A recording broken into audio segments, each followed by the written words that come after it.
On September 21st, a group of boys and girls met for the purpose of forming a junior achievement company. We had learned about junior achievement through our high schools in the city of Detroit.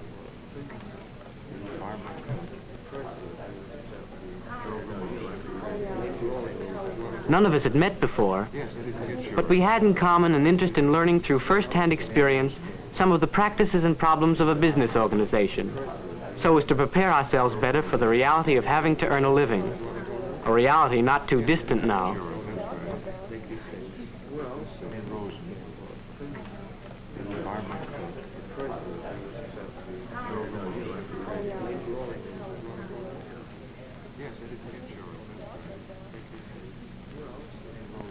Our company was to be guided by 3 volunteer advisors from a senior business organization, the Burroughs Adding Machine Company. Mr. Hirsh was going to help on problems of business management. Mr. Greeno knew machinery inside out. He'd give us a hand with our production setup.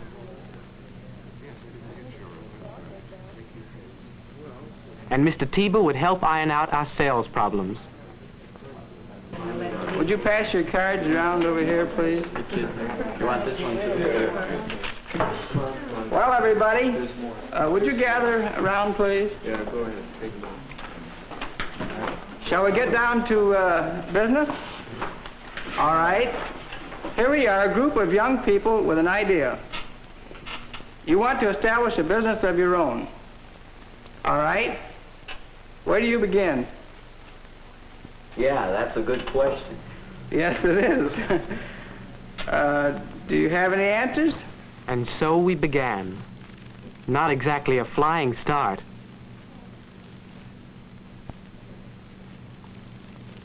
But by the end of the meeting, things were rolling along. Our particular JA group was interested in working with plastics.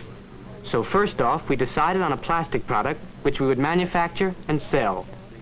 It was a perpetual calendar, the kind that never needs refills. We thought that would be a big selling attraction. Our next decision involved money. We figured we needed $100 to get started, and we decided to raise this initial capital by issuing stock and selling shares at 50 cents each. First, we sold stock to ourselves. Then we went after people we knew, anyone and everyone.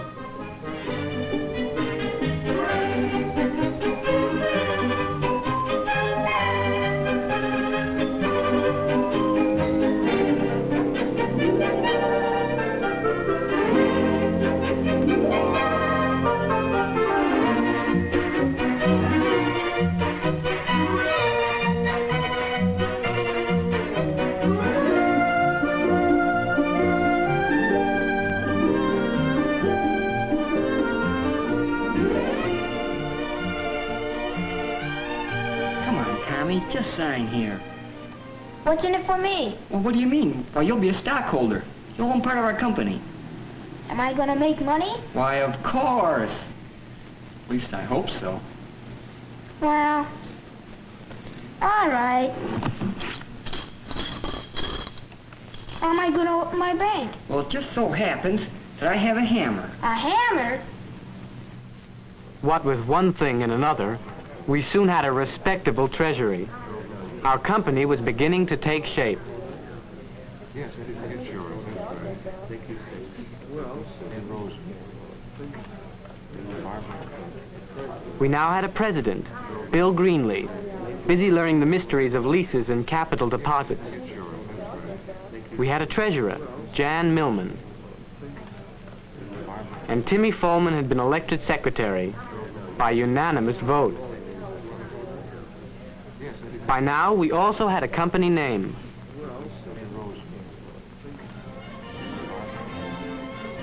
We had decided on a wage scale for ourselves, and we were all set to start production.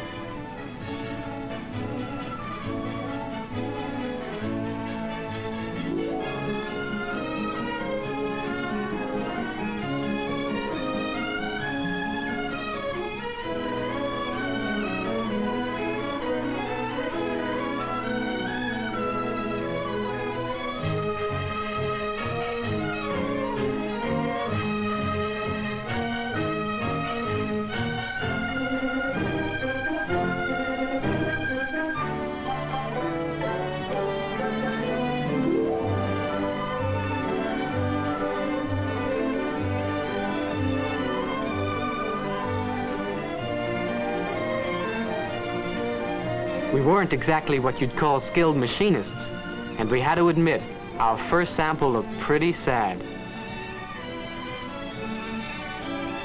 With practice, though, we improved. Seems as though far, really. Well, folks, we have a product. All we have to do now is sell it at a profit. That's not hard to do, is it, Frank? There's a production man for you. Actually, our troubles are only beginning. Right now, they're mathematical. Look, each calendar we make is going to cost us 88 cents. What should we sell it for? How about $1.50? Nah, let's make it 2.5. We might as well make some dough while we're at it. How about $2? I think that's more in line. Yes, that sounds Yeah, that's a good deal. That's nice. Sounds like a Oh, reasonable no. profit. That ought to suit everyone. Is $2 okay then? I still like 2.5. Make it 2. Yeah. Okay, sold for $2. Mr. Tabor, what do you think about the price? Well, since you ask, personally, I think you're pegging it a little too high. But I've been wrong before. Why not give it a try? So we gave it a try. We split up in teams of 2 and began a door-to-door sales campaign.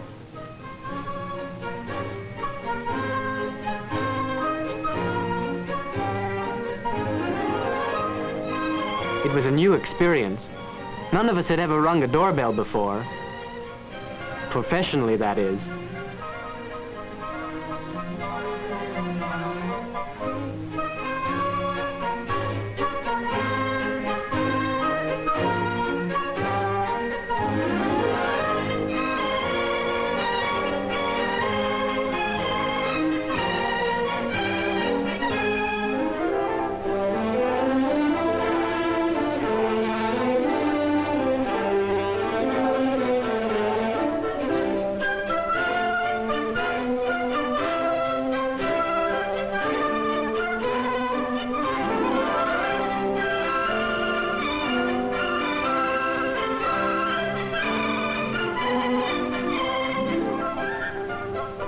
At the end of the afternoon, the score. Pat, 1 sale. Chuck, none. The sales manager will now make his report. Well, gang, this is where we stand. Last week we made 4 calendars, and we sold just that many, 4. But this week we produced 10. At the rate door-to-door sales are going, I'm wondering if we shouldn't try some new angle. Like what? Well, I've been thinking. Why don't we try to hit places where we can make more than 1 sale to a customer? Oh, stop dreaming, will ya? No, I mean it. What about business organizations? They use lots of calendars. Yes. We might even get a big order. So our sales force began to contact business organizations. At least this method of selling didn't require much walking, but it certainly involved a lot of waiting.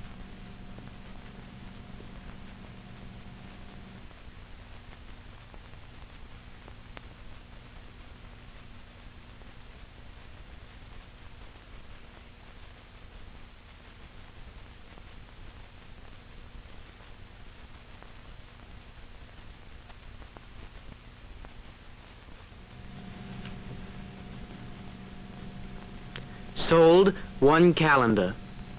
Time, 2 hours. Not good enough. You know, this is a serious problem. Last week we sold 7. But now production is really rolling, and we have 15 to get rid of. Are there any ideas? What about you, Jimmy? Well, we've got to do something. Yeah, we sure do. But what? Well, we could... No, that's not a good idea. What about a stationery store? Chuck, why don't you tell them your idea? I think it sounds swell. Well, I just thought that maybe we could get together... A little louder, eh? I thought maybe we could get together a mailing list and send out some handbills. I think I know we can get a pretty good deal on price. We let Chuck follow through on his idea. He made arrangements with a junior achievement printing company from the East Side Center. The whole job didn't cost too much.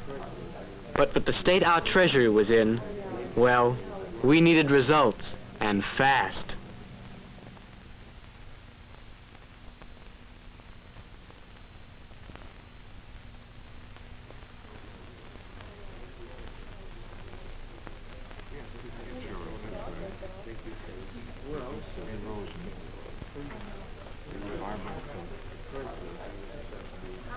Oh, man. 12 calendars in one shot, into the biggest store in town. We're taking an awful licking, though, at $1.50. Do we have to sell? Yep. If you want to stay in business, you'll need the money. But I really think your problem now isn't sales, it's production. How? Well, if you can cut production costs so that you can sell at $1.50 and still make a nice profit, I think you're in. J.L. Hudson's quite an account, you know. Sure is. That night, Roger, our production manager, stayed late. He had an idea for speeding up the drill press operation. The idea worked. By increasing production, we were able to lower our unit cost. Now we could sell at $1.50 and still make a tidy profit.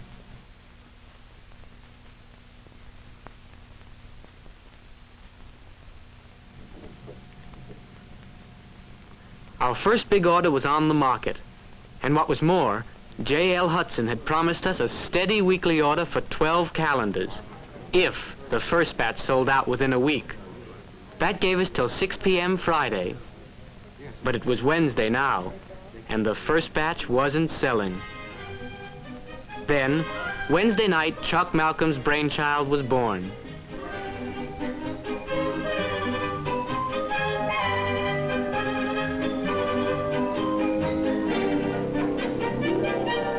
Thursday, after school, Chuck went over to the Burroughs Company and consulted our advisors.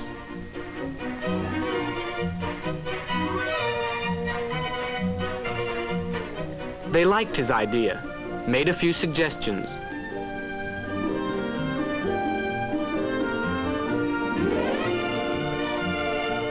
Thursday night, Chuck polished it up, and Friday afternoon at 3 p.m., he brought his display poster to J.L. Hudson.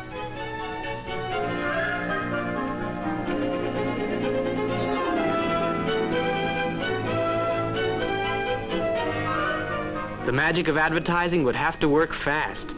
We still had 9 calendars and only 3 hours to go.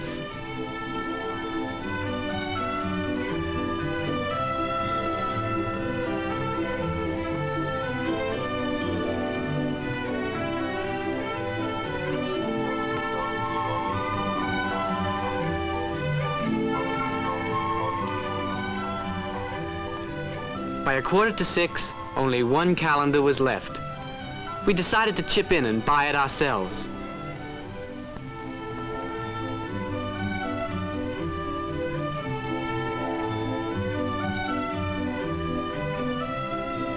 We had beaten the deadline by 15 minutes.